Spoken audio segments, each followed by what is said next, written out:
Hello, welcome to another edition of the Pace Report. I'm Brian Pace, reporting live here at Birdland here in New York City. Tonight, blessing the band stage is jazz vocalist and pianist Dena DeRose. And as you might know, she has a dynamic album on the High Note Records imprint, a tribute to the great Shirley Horn entitled We Won't Forget You, an homage to Shirley Horn. I sat down with Dena earlier and we talked about the importance and the legacy of Shirley Horn, talked about why she had an impact on her career, as well as reflect on why she was very important as a pianist as well as vocalist. Well, I also sat down and we talked about her origins growing up in Binghamton, New York, as well as talk about segueing her role from jazz musician to educator. So sit back, relax, and enjoy the sounds of Miss Dena DeRose, live here on the Pace Report, live from Birdland here in New York City.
Dena, welcome back to New York, and congratulations on your debut record on High Note Records.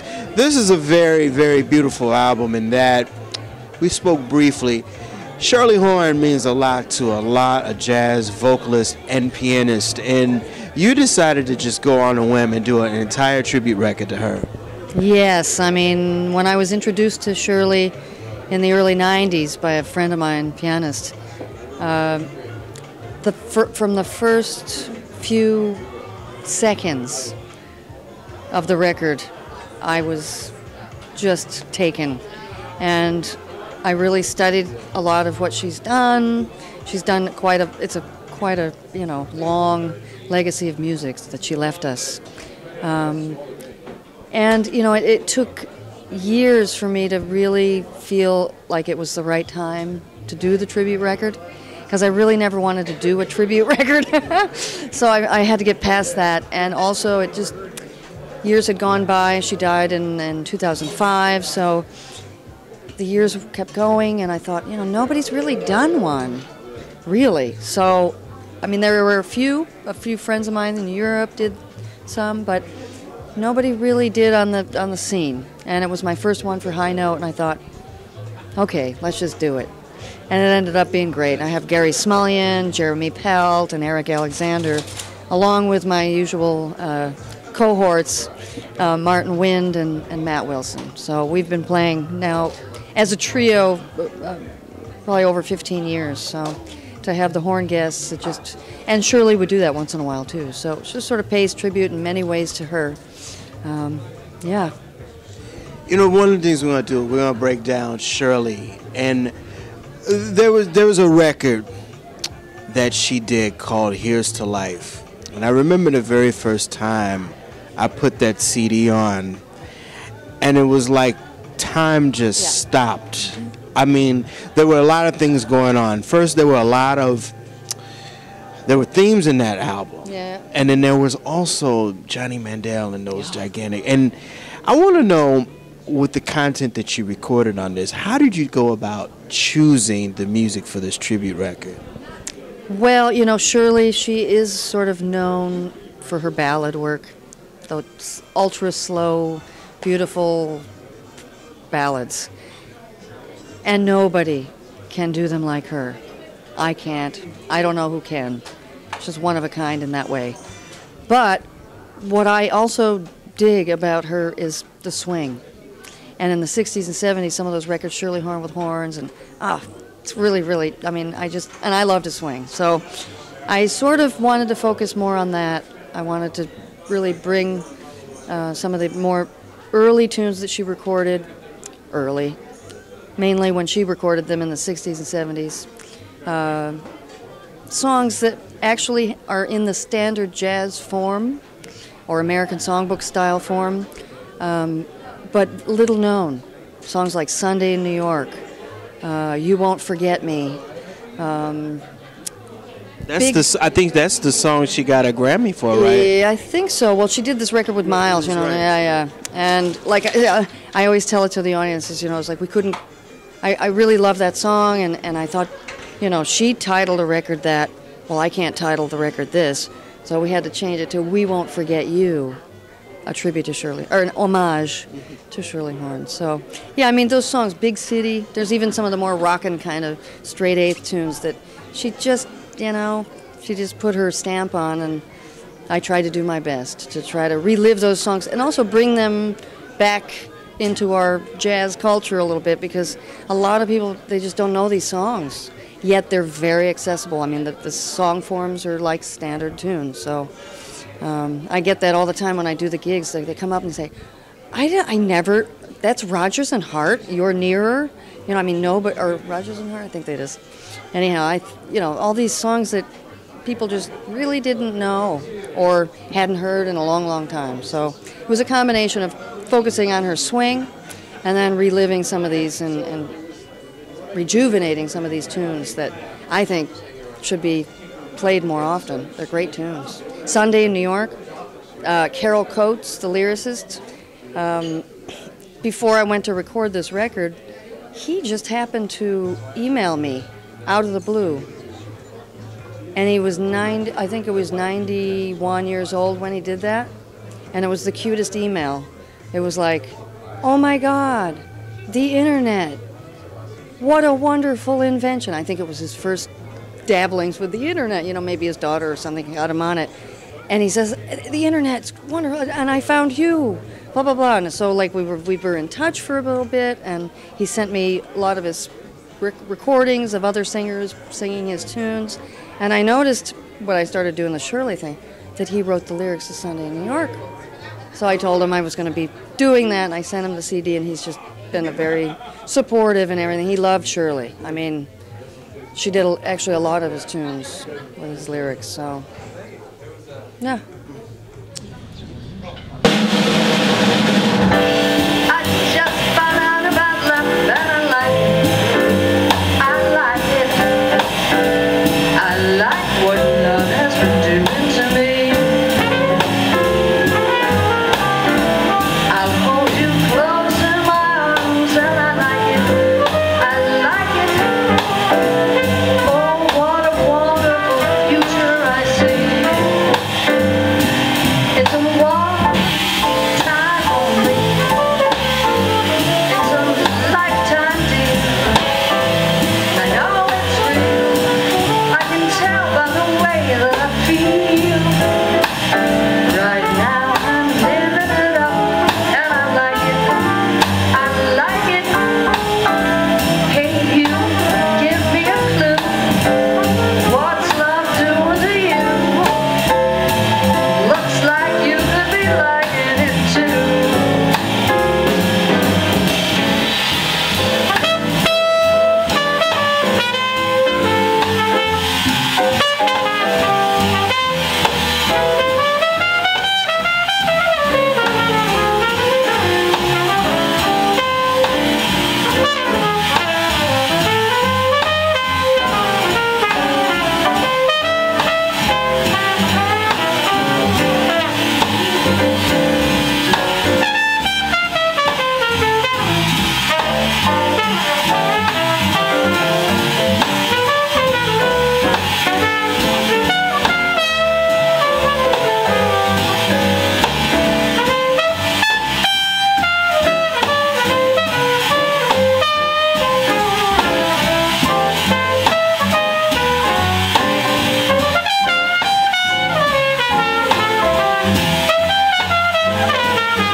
You know, there was something that made her stand out more than all of her contemporaries. She was a rarity. She could sing, and she was a dynamic pianist. Well, that's the thing. Before you said that singers love her and pianists love her, but I have to say she's a musician's musician. You know, she's a wonderful singer and storyteller, and of course pianist. I'm still figuring out stuff. Some of the voicings and the beautiful colors that she makes behind her singing is incredible. But I have to say, mostly who come up to me that say that they love her are the instrumentalists. They tend to really, really get it, you know? She's deep. Yeah, it was Sarah Vaughan took it to Mars, and Pluto, she took it to 125th and Lennox. Yeah, right? You know. Yeah, that's super. You know, we're going to go back to the album, but we're going to talk about some of your origins. You, again, are one of the few out here who can do both sing and can play piano.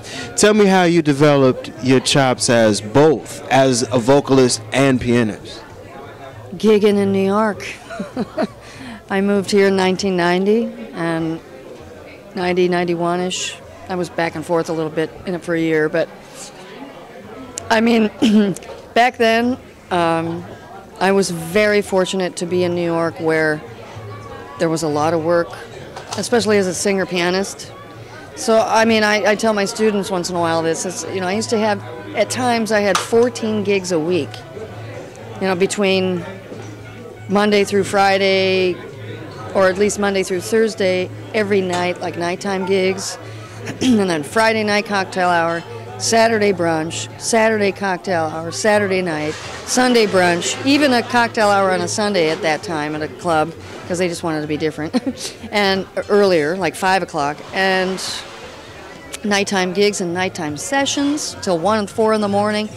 So it was constant gigging, and I happened to have a few regular kind of gigs that are no longer in New York at the moment, but they provided years worth. I was there at some of the places for really 5 to 10 years, steadily. So when you have that steady kind of every week gig, and I had about 3 or 4 of them, besides all the other little gigs and things around town, you can really build and develop your repertoire and just work on things, some of them were just restaurants, and I was in the corner on the piano, and some of them I sang, and some of them I didn't. So I would just, work on things.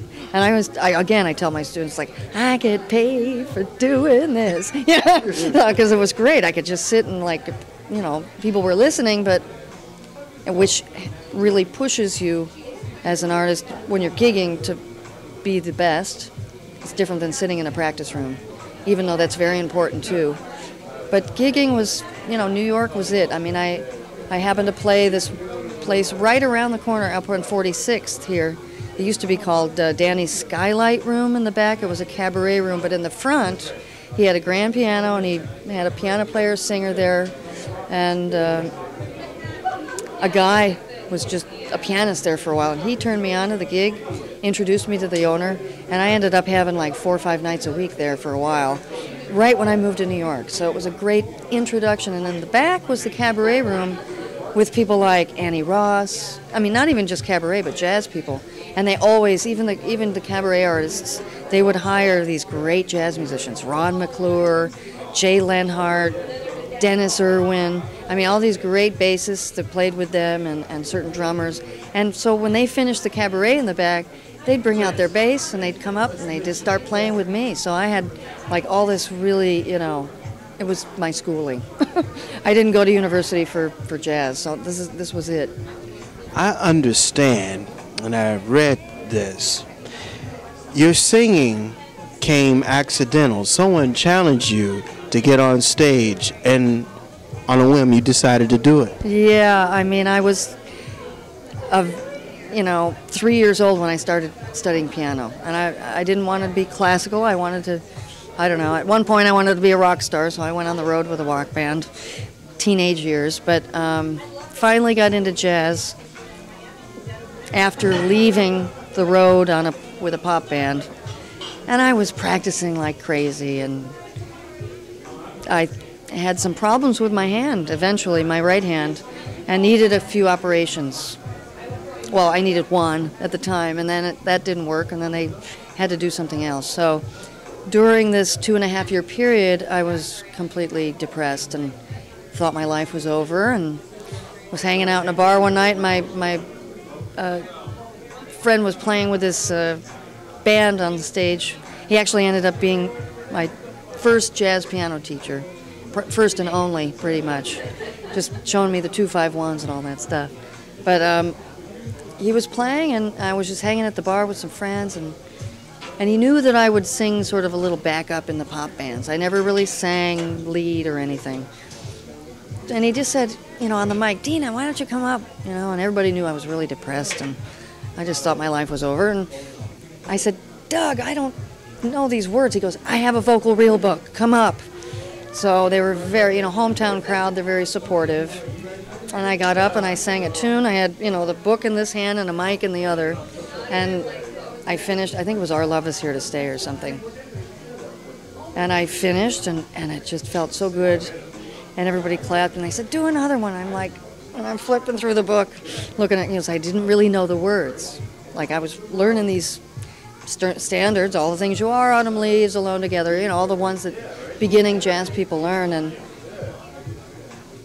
once I learned the words, and I got back to the piano after the operations, my piano playing took on a whole new scene. It was like, just to know the words made the melodies even stronger and allowed me to realize that with the lyric, maybe there's a certain word or something in the sentence that, pianistically you can color it and make it come alive even more, And that's the one thing about Shirley, is when I first heard her recordings, I noticed a lot of that. She really had so much in the way of musical skills, and also pianistic and chordal and harmonic and rhythmic and everything, that I thought, okay, that's what I want to do. And with Shirley, less was more. Yeah, which is my game, basically, and it always was, even before knowing. That's another thing that I was attracted to, because I like that space and vibe, and I don't know. It was like I found somebody that spoke to me strongly. So, tell me some of your piano music influences, because again, that's another part of your repertoire when people see you perform. Yeah, I mean, my first piano heroes were Tommy Flanagan, Barry Harris, Red Garland, Bobby Timmons, Wynton Kelly, mainly that sort of group of 50s. Horace Silver, I really like him a lot. He's grooving. And Ahmad Jamal. I mean, and that's the other thing. When I first heard Shirley, I'm thinking, Ahmad, I mean, they're so, she's got all those great intros and endings, and of course the vibe and everything. So, yeah, Red Garland, though, was probably one of the first. Chick Corea, early Chick Corea, with Blue Mitchell, all those great, yeah. So many influences, I could keep naming. Actually, Mary Lou Williams, Wow. Marion McPartland, yeah, of the women. There weren't many women artists that young people knew about, at least when I grew up, and even still it's getting a little better, but there just weren't that many that were known by even the teachers that I studied at school with or whatever, in band, stage band, jazz band. So it took me a while to find the women artists, and of course Mary Lou Williams. I mean, that blew my mind. So she blew my mind. So she was a big influence too, yeah.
When you told me goodbye, I might have caused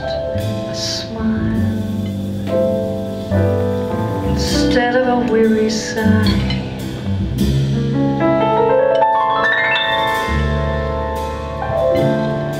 No, I'd let you go.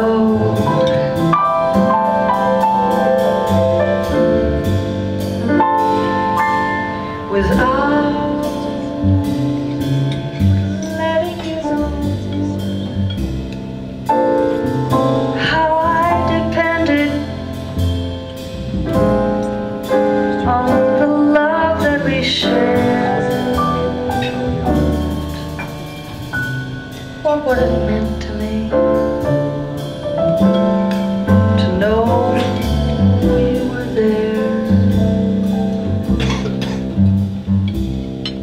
quietly there, happily there.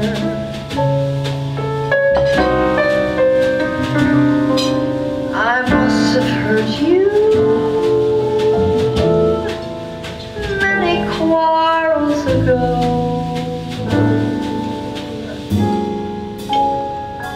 No,